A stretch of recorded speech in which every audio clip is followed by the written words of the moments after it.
उपकरणाच्या विरोधात आज सोलापुरात काढताय, मोठ्या प्रमाणात गर्दी जी आहे ते या ठिकाणी दिसते। हो, लाखोच्या संख्येने लोक इथे जमलेली आहेत आणि मला सरकारला सांगायचं आहे की तुम्ही किती विधानसभेत ताकदवान आहे याच्यापेक्षा जंतर मंतर मध्ये दाखवलंय की जनता सुप्रीम आहे आणि जनता जेव्हा रस्त्यावर येते तेव्हा भले भले खाली चारी मुंड्या चित होतात। त्यामुळं माझं फडणवीसांना आव्हान आहे की तुम्ही जबरदस्तीने आमच्यामध्ये हे उपवर्गीकरण करू नका।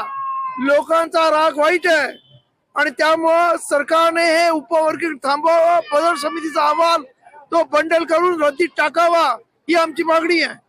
आज मोठ्या संख्येने देखील जे आहे ते भीमसैनिक या ठिकाणी जे आहे ते मोर्चात सामील झालेले आहेत, काय सांगा? आमचं म्हणणं आहे की हा फक्त सोलापूर नाही, मी आतापर्यंत अनेक ठिकाणी म्हणजे परभणी असेल, लातूर, जालना, मुंबई प्रचंड मोठे मोर्चे निघालेले आहेत। लोकांचा आक्रोश आहे की आम्ही एकसंघ आहोत, आम्हाला एकसंघ राहायचं आहे आणि तरी सुद्धा जर हे सरकार ऐकणार नसेल तर मग सरकारला या जनतेच्या रोषाला पूर्णपणे म्हणजे जनतेचा रोष मग रस्त्यावरती जर एकदा बाहेर पडला तर आपण पाहिलं जंतर मंतरला काय झालं। त्यामुळे सरकारला, महाराष्ट्र सरकारला मला सांगणं आहे की आपण जबरदस्तीने उपवर्गीकरण करू नका आणि केलं तर त्याचे परिणाम आपल्याला कठीण होतील एवढंच सांगू इच्छितो। धन्यवाद। धन्यवाद।